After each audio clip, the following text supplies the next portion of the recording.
حضرت ابو ہریرہ رضی اللہ تعالی عنہ بیان کرتے ہیں کہ رسول اللہ صلی اللہ علیہ وسلم نے فرمایا، بندہ جب تک کسی گناہ یا قطع رحمی کے بارے میں دعا نہ کرے اس کی دعا قبول ہوتی ہے، بشرطے کہ وہ جلد بازی نہ کرے۔ عرض کیا گیا، یا رسول اللہ صلی اللہ علیہ وسلم، جلد بازی سے کیا مراد ہے؟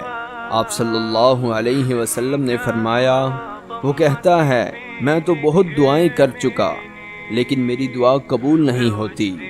اس صورتحال میں وہ مایوس ہو جاتا ہے اور دعا کرنا چھوڑ دیتا ہے۔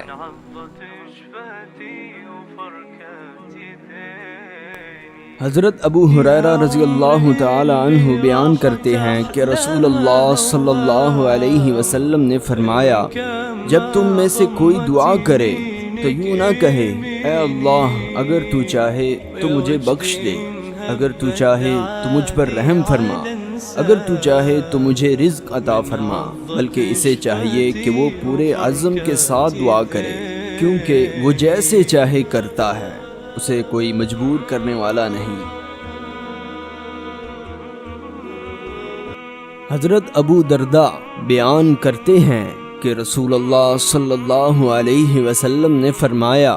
مسلمان شخص کی اپنے مسلمان بھائی کے لیے وہ دعا قبول ہوتی ہے جو اس کی غیر موجودگی میں کی جاتی ہے، اور دعا کرنے والے کے پاس ایک فرشتہ مامور ہوتا ہے۔ جب وہ اپنے بھائی کے لیے دعائے خیر کرتا ہے تو وہ مامور فرشتہ آمین کہتا ہے اور کہتا ہے، اسی مثل تمہارے لیے بھی ہو۔